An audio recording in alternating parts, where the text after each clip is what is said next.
commencer par RMC. Ce matin où Jean-Jacques Bourdin recevait la secrétaire d'État à l'égalité femmes-hommes Marlène Schiappa, Jean-Jacques Bourdin, ce coquinou qui a eu l'œil qui frise en fin d'interview. Vous avez écrit plusieurs romans érotiques, c'est vrai ou pas ? C'est vrai ou pas ? C'est vrai ou pas ? Question sympa, tout va bien, sauf que, vous allez le voir, ou plutôt l'entendre, en entendant la réponse de la ministre, Bourdin va au fur et à mesure devenir lui-même gêné par la question qu'il a posée. Vous avez écrit plusieurs romans érotiques, c'est vrai ou pas ?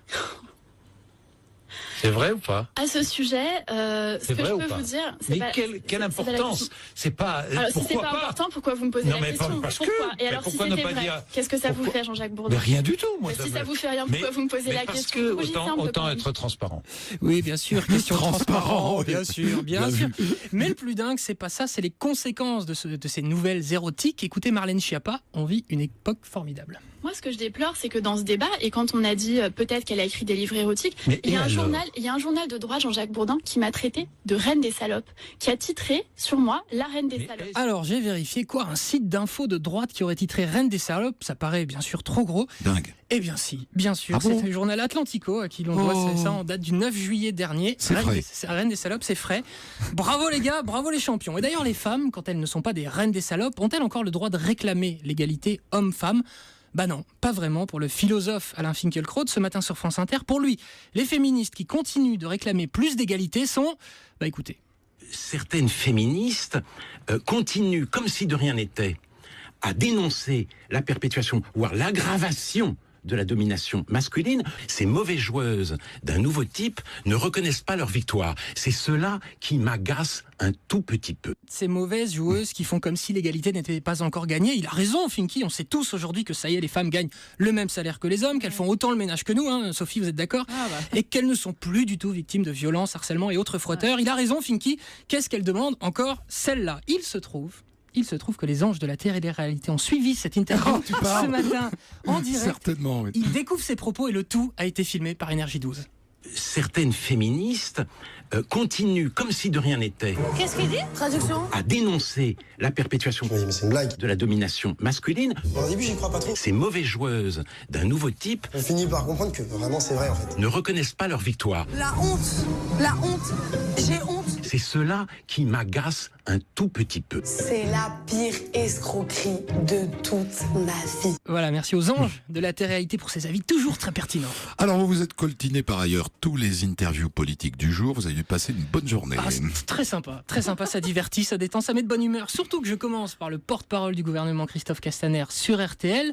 Il vient pour parler de nos feuilles de paye, et là, petit lapsus. Dès le 1er janvier, les Français verront, et les travailleurs en particulier, une augmentation de leurs feuilles d'impôt.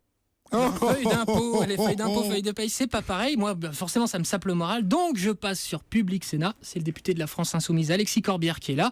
Alors, on lui demande, alors en France, il y en a des fainéants ? Qui c'est qui est fainéant en vérité, franchement ? C'est Monsieur Macron. Eh oui, c'est celui qui le dit. Qu'il y est, merci champion. Pendant ce temps-là, sur Sud Radio, c'est bien Sud Radio, Brigitte Lahaie s'occupe de notre couple et explique l'homme aux femmes. Et ça, franchement, c'est cool. Si on comprend bien que les hommes, ils ont des érections qui sont souvent des érections, naturelles, faut pas se sentir agressé par ça. Mais si jamais on gratifie cette érection, peut-être qu'on pourra jouer ensemble.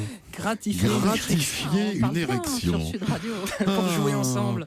C'est rien, mes histoires de turlute, celles que j'ai racontées tout à l'heure à 5h. Tiens, c'est l'heure de faire un point sur les programmes de France Culture. Oui, ça devrait toujours être l'heure de faire un point sur les programmes de France Culture pour s'élever un peu, pour grandir. De même qu'un fil tout seul n'est pas un tissu, un humain est toujours en aïlou avec d'autres êtres. C'est cela, aïlou. C'est ça, Aïlou, ok. Je l'avais pas celui-là. Dans un registre légèrement différent, si vous êtes fan de la série Narcos, vous l'avez vu Christophe ? Non. Vous l'avez vu Sophie ? Bon, c'est pas grave, moi je l'ai vu, alors je parle pour moi. Après votre émission d'hier soir, Christophe Frédéric Tadei recevait le fils de Pablo Escobar, qui s'appelle Juan Pablo Escobar, qui a notamment expliqué ne pas être fan de la série, en particulier du fait que l'on y glorifie son père. Écoutez. Il me semble qu'il est important que l'on ne rende pas gloire à l'activité criminelle, puisque ça crée des émules chez les jeunes. Et il y a une nouvelle génération de jeunes garçons qui veulent être Pablo Escobar. Mon livre, toutes les histoires que j'y raconte, j'espère qu'elles seront utiles pour que personne ne reproduise les erreurs de mon père. Voilà, pas fan de Narcos, le fils Escobar. Je vous recommande, Christophe, vous le fan des affaires criminelles, vous devez regarder Narcos. C'était le petit conseil. Enfin, le dernier son, ce n'est pas un son que vous auriez pu entendre aujourd'hui, mais plutôt un son que vous allez entendre ce soir, puisqu'à 20h45, le PSG affronte le Celtic Glasgow en Ligue des Champions.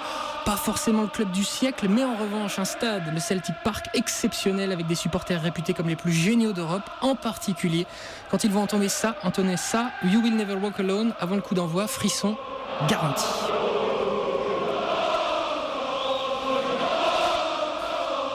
S'il y a frisson, il y a frisson. On laisse durer un peu. On frissonne.